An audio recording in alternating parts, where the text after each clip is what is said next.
From a collection of Unmitigated Pedantry, the blog of history professor Bret Devereaux. Ancient Tanks, Chariots, Scythed Chariots, and Carroballista. Building on last week's post on tanks and a few of the comments there, this week I wanted to talk about the ancient and medieval weapon systems often analogized to tanks, and the degree to which they had a role similar to tanks. I have lost count of how many times I have seen in this or that documentary made for the public an interviewee explaining to the camera how blank was the tank of the ancient world, or some similar explanation, for a variety of different kinds of ancient combat vehicles, chariots, scythed chariots, or the Roman Carroballista, for instance. Now, obviously none of these ancient weapon systems are going to fill our definition of a tank from last time, but we can talk about how they were used, and the degree to which that use does, or does not, overlap with tanks. In particular, what folks tend to mean when they say this or that thing was the tank of the ancient or medieval world, they mean it was a heavy and heavily armored platform capable of tremendous offensive power, able to smash infantry out of defensive positions or engage in maneuver and fire assaults. Mostly, as we'll see, this is not how these ancient war vehicles were used. As always, if you like what you are reading here, please share it. If you really like it, you can support me on Patreon. And if you want updates whenever a new post appears, you can click below for email updates or follow me on Twitter at Bret Devereaux for updates as to new posts, as well as my occasional ancient history, foreign policy, or military history musings. Chariots. We'll start chronologically with the oldest of these, the two-wheeled war chariot, which was first developed on the Eurasian steppe and percolated into Bronze-Aged Mesopotamia, Anatolia, and Egypt beginning in the 18th century BCE. Though it takes a while to finally get all the way through the region, and China in the 13th century BCE. And it isn't hard to see the tank analogy. In their heyday, before the introduction of cavalry, chariots were the most expensive, cutting-edge military technology, requiring lots of specialized artisans to produce and maintain, and specialized soldiers to employ, typically a trained but commoner chariot driver, and an aristocratic warrior to whom the chariot actually belonged. And in film and the broader popular culture, chariots tend to be depicted with some tank-like attributes. Heavy, shock weapons that can smash infantry out of position. In my warfare survey, I use a clip from Exodus, Gods and Kings, 2014, as an example of this popular vision of the chariot. The chariotry first devastate the enemy with a massive arrow volley, and then crash through their infantry line effortlessly using the raw weight of the chariots. Very tank-like. This is also exactly how chariot units function in most Total War games. They have massive charge bonuses and high mass but low base attack and defensive stats, making them devastating in impact but vulnerable if they get stuck or stick around. The only problem is that this vision of chariot warfare has almost nothing to do with actual ancient chariots. Let's start with weight. In a little making of featurette, the folks behind Exodus, Gods and Kings, 2014, go on about how proud they are of their chariot battle and how hard it was to make. Of note, they comment on how it was hard to build the chariots and keep them light, with most of their chariot cabs weighing around 250 to 350 kilograms. It makes one wonder how the Egyptians could have used such a heavy weapon system. But, of course, the answer is, they didn't. We have a handful of preserved Egyptian war chariots, and they tend to mass around 35 kilograms, about a tenth of what the movie props massed. Chariot wheels were spoked to save weight. Over time, the number of spokes increased so as to reduce the pressure on any individual spoke. Far from being armored, the chariot cab was built for speed, which with two horses means building light. but you certainly don't want to take a high-speed impact in such an expensive but lightly built cab. Image: Kadesh inscription panel of a war chariot. Image description: Via Wikipedia, a panel of the Kadesh inscription, circa 1274 BC, with its illustration from the Great Temple at Abu Simbel showing Ramesses II riding a war chariot. Note the relatively light construction and how the railing rises not quite to Ramesses' waist. End of image description. Well, surely you could at least drive them up and hit someone with your weapons. Well, no. Not well, anyway. Again, the problem is that chariots are built for maneuvering at speed, which means they need a wheelbase wide enough to not tip over when they turn. Measurements here vary, but they tend to be pretty wide. The Laotian chariot has a wheelbase around 7 feet. Chinese chariots tend to be even a bit wider, with the axle length generally running around 3 meters. In short, with most Bronze Age cutting weapons, axes, swords, it would be difficult, if not impossible, to actually reach out to offend a target outside of the wheel track. A spear could reach, but the angle is all wrong, since your own horses are in the way of a thrust forward. For more on chariots, Lee Waging War 2016 has a solid introductory chapter for the lay reader.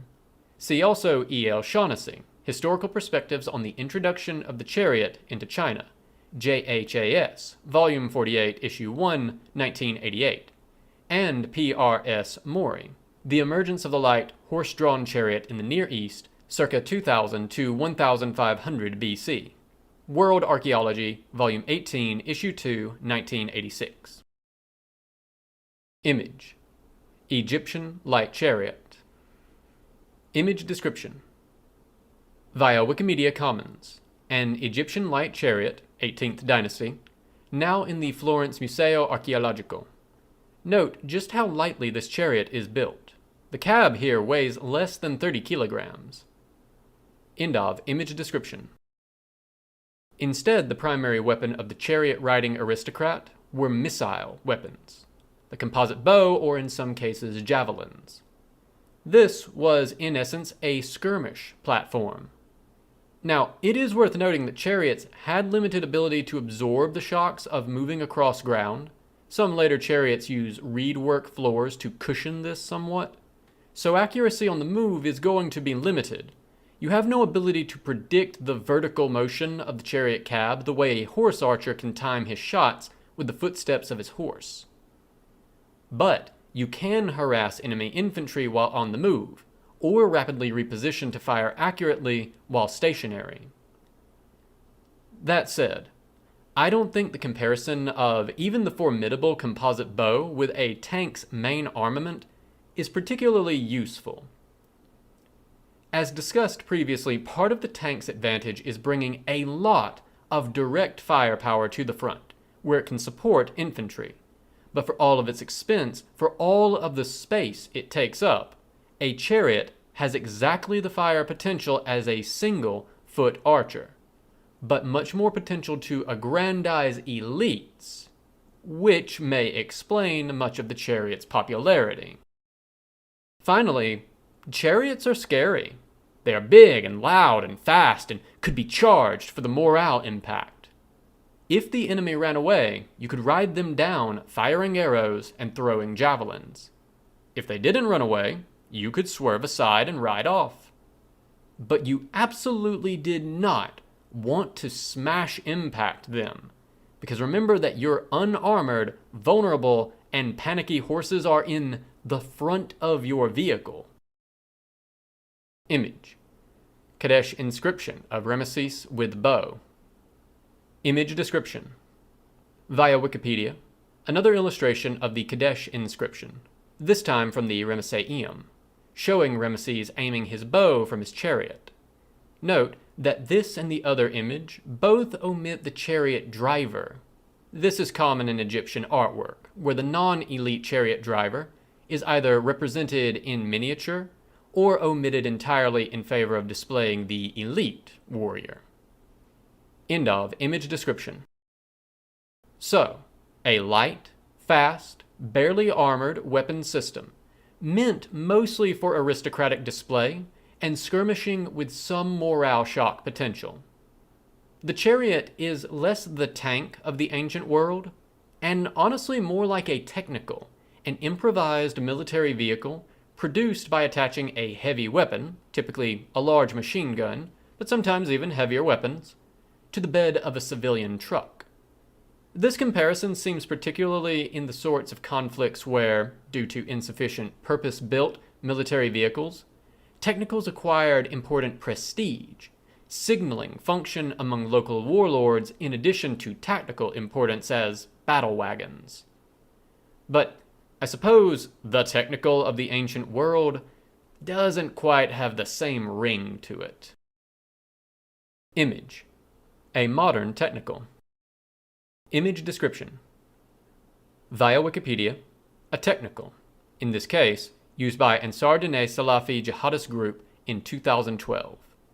End of image description. Alternately, one might compare the role of chariots to the way that some expensive prestige combat systems, particularly fighter jets, are used by some autocrats as a tool of aristocratic signaling, as much as an actual component of combat readiness. The chariot might have been categorically outperformed by the later development of true cavalry, but as a platform for aristocratic display and legitimacy building, it was practically unbeatable. A literally elevated platform for kings and their elite retainers to perform military excellence for their armies in highly visible ways.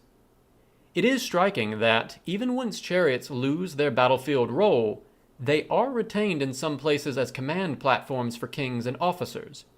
And, even among the Romans, who, as far as we can tell, never made much battlefield use of chariots, the chariot was still the prestige vehicle of the triumphing general in his grand victory parade back in Rome. In part because, even after their battlefield use dwindled to zero, chariots remained in both Roman and Greek thought as the vehicles of the gods. Scythed Chariots. Scythed chariots come on the scene rather later, and the distinction is important to make. The war chariot as a battlefield weapon practically vanishes in the Near East beginning in the early Iron Age. There's a transitional period, but by the end of the 7th century BC it is functionally complete. Because cavalry, in particular horse archers, could do everything chariots could do, but better, and with half the horses and half the humans. Chariots stuck around as prestige vehicle for kings, but no longer saw extensive use on the battlefield. Scythed chariots were developed later, although there isn't much scholarly consensus on exactly when. Possibly under the Achaemenids, possibly in the Neo-Assyrian period, which would be contemporary with the decline of traditional war chariots. Scythed chariots essentially take one element of the older war chariot, the terror of their charge, and dial it up to 11, putting large blades both on the wheels and also beneath the chariot's cab. Unlike the older war chariots, these seem frequently to have been 4-horse chariots. Unlike war chariots, these were always specialty limited use systems. You only brought a handful compared to much larger numbers of cavalry. As Jeffrey Ropp notes, reconsidering the origin of the scythed chariot, Historia, Volume 62, Issue 2, 2013, scythed chariots required ideal terrain, open and flat, to function, and as a result, seem to have been, at best, infrequently used. We have just a handful of instances of the Achaemenids using them total over at least a century. Generally, scythed chariots attacked in front of the advance of the main body of the army, and the idea here seems to have been that they would break up enemy formations and disorder the enemy, thus allowing the main attack to succeed. For example, Xenophon, Anabasis, Book 1, Chapter 8, Line 10. Alexander Nefyodkin has proposed that this was explicitly a response to Greek heavy infantry, but I tend to think he has this exactly backwards. This trick almost never works against dense, cohesive heavy infantry. Where it does work, for example, Akunaxa, Anabasis, Book 1, Chapter 8, and also in 396 against a foraging party. Xenophon, Hellenica, Book 4, Chapter 1. It is against either lighter troops or troops scattered in the open, and sometimes not even then. Consider the failure of Seleucid Scythed Chariots against skirmishers at Magnesia in 191. Indeed, it is difficult to come away from the sources with a very high opinion of Scythed Chariots. They tend to be notable because of their notable failures to deal with heavy infantry. At Canaxia, Xenophon contends that the onset of the chariots caused no losses among the hoplite formation. Xenophon, Anabasis, Book 1, Chapter 8, line 20, with the Greeks simply opening ranks to allow the chariots past. Alexander uses the same tactic as Gaugamela. Arrian, Anabasis, Book 3, Chapter 13, lines 5 to 6. But there also, integrated light infantry with javelins, we are told, also disabled many of the chariots before they reached the lines. That use of light infantry also occurred at Magnesia, where Pergamon light infantry allied with the Romans similarly routed Seleucid Scythed Chariots. Livy, Book 37, Chapter 41, lines 10 to 12. As I noted when discussing war elephants, the Romans seem to have classified Scythed Chariots with war elephants and other Hellenistic gimmick weapons unsuited to serious warfare. And it is hard to disagree. Livy's quip that the Scythed Chariots at Magnesia were an inanis ludibrium, a useless mockery of war, compared to the real thing that began moments later. Livy, Book 37, Chapter 41, line 12, serves as a neat summation of the Roman opinion, especially when paired to his dismissal of war elephants as elephantum machin nomentantum sine usu fuerunt. Quote, the war elephants were just a name, without any use. End quote. Livy, Book 44, Chapter 41, line 4. In practice, Scythed Chariots seem to have underperformed precisely when it counted, when the enemy was well organized and highly motivated. In the sense of a heavy, armored vehicle designed to shock infantry out of position, it seems like, in concept, the Scythed Chariot is something like an ancient tank. But unlike tanks, which ended up as a staple weapon system in nearly every military in the world, Scythed Chariots strike me as being more akin to various Wunderwaffen, ambitious, if often overly complicated, wonder weapons, whose costs or limitations were not equal to their utility. The Carroballista. The Roman Carroballista, which first appears in the 2nd century AD, is also sometimes described as being like an ancient tank. Saying anything about the Carroballista is complicated by the scarceness in the sources. It is mentioned in a grand total of 2 texts, both of them late. Vegetius's Epitoma Re Militaris, Book 2, Chapter 25, and the anonymous De Rebis Bellicis, Note 1. I do not have a copy of the latter at hand to check the exact citation. My notes on the Carroballista were, alas, written by a younger version of me, who was less careful. End of Note 1. Both sources are troublesome. Vegetius is notionally writing about the old Roman legions from the late 4th century, but Vegetius is at best careless, drawing elements from a variety of periods and mixing them together. The De Rebis Bellicis is also quite late, possibly early 5th century, and anonymous. Were it not for the fact that Carroballistae are also clearly depicted on the columns of Trajan and Marcus Aurelius, scholars might well doubt this was ever a real military device. Image. Illustration of a Carroballista from the column of Trajan. Image description. Via Wikipedia. A Roman Carroballista on the column of Trajan, which commemorates and depicts Trajan's Dacian Wars, 101-2 and 105-6 AD. Note that the soldier is helping the heavy cart along by pushing it with an effort that will be immediately familiar to anyone who has looked at footage of artillerymen from the First World War trying to get their own artillery out of the mud. End of image description. Nevertheless, they are so depicted multiple times, and so it seems that the Carroballista was a very real thing, and used fairly regularly. Vegetius, for what it is worth, claims each legion would have had 55 of them. The figure is not, on its face, implausible. From what we can see, the structure of the Carroballista was generally a two-wheeled cart, pulled by a pair of mules or horses, with a two-armed torsion arrow-throwing catapult, the ballista, mounted on the cart. Note 2. It must be noted there is some necessary speculation in all of this because, again, the sources are very limited. End of note 2.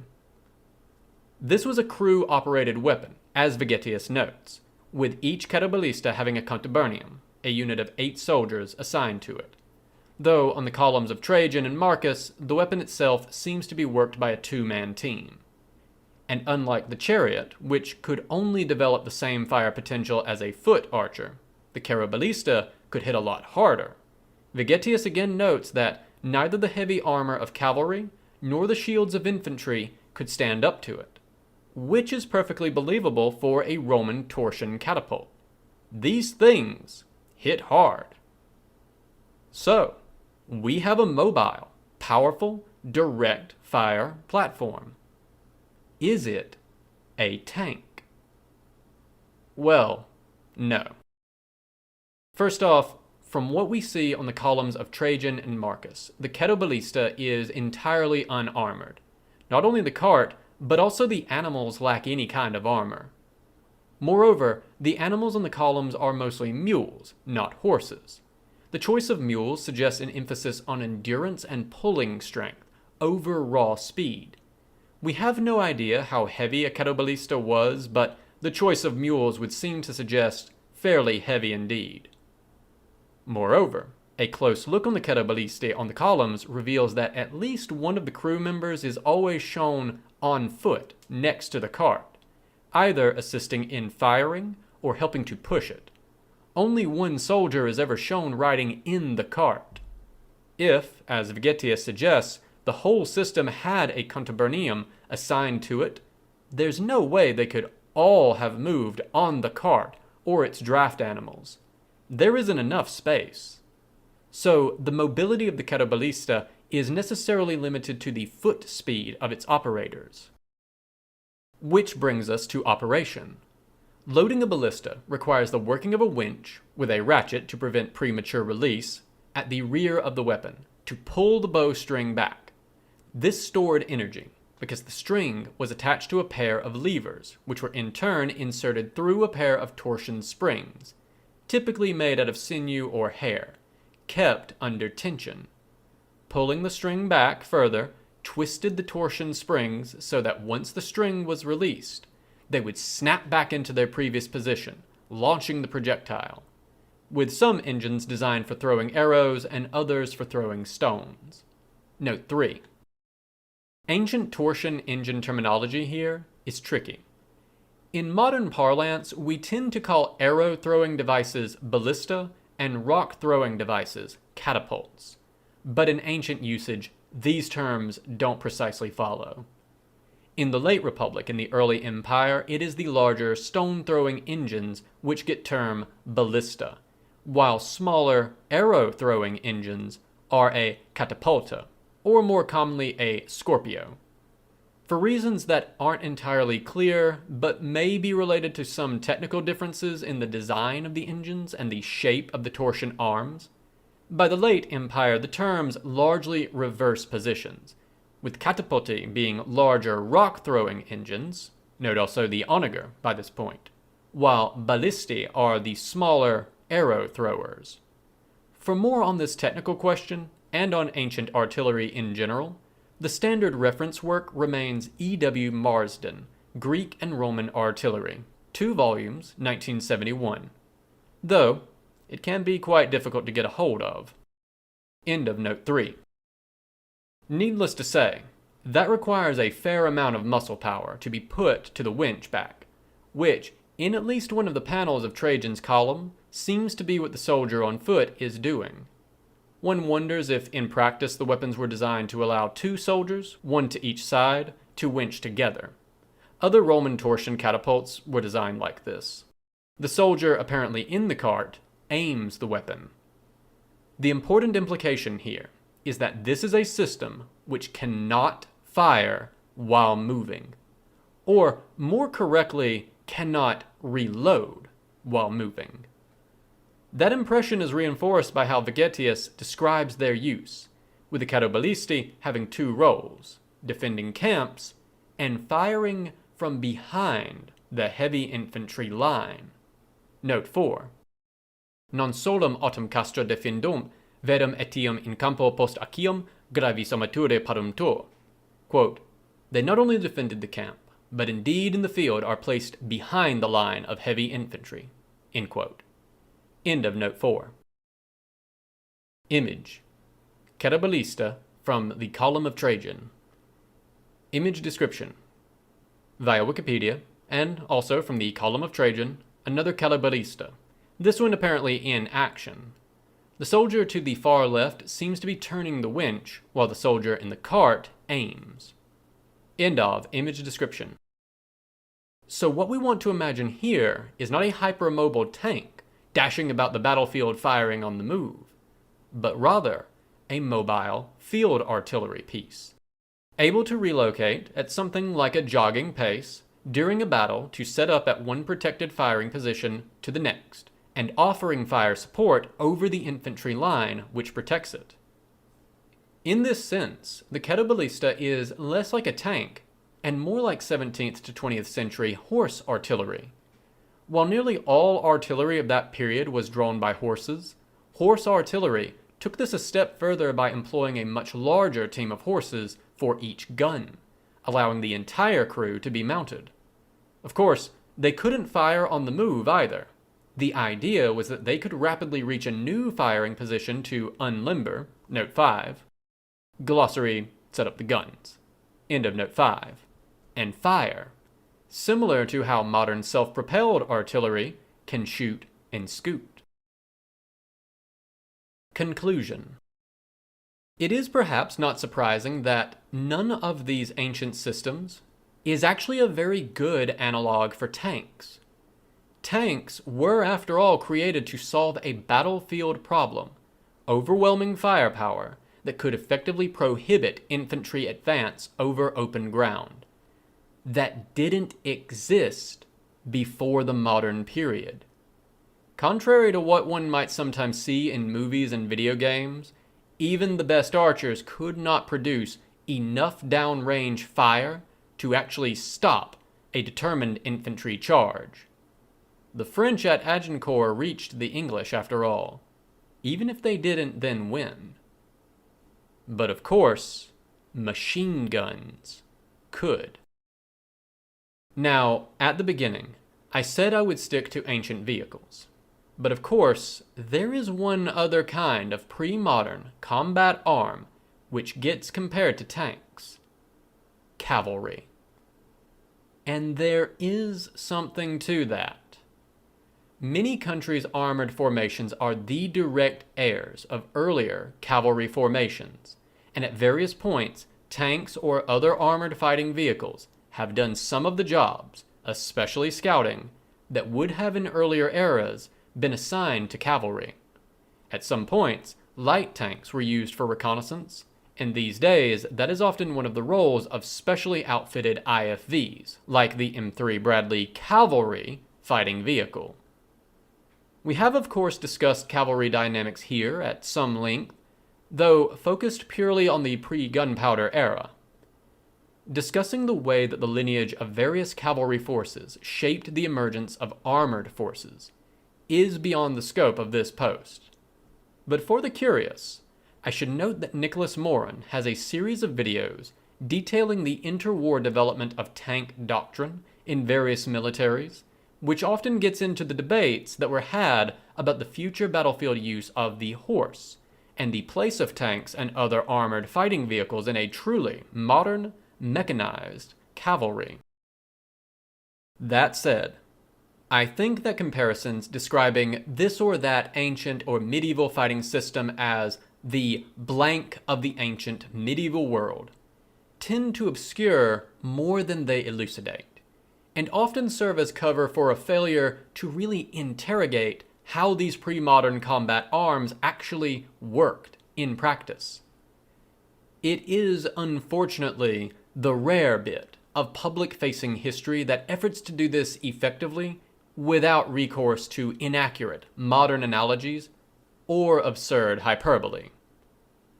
In any case, pre-modern war vehicles existed, but they were not tanks, or even very much like the public's conception of a tank.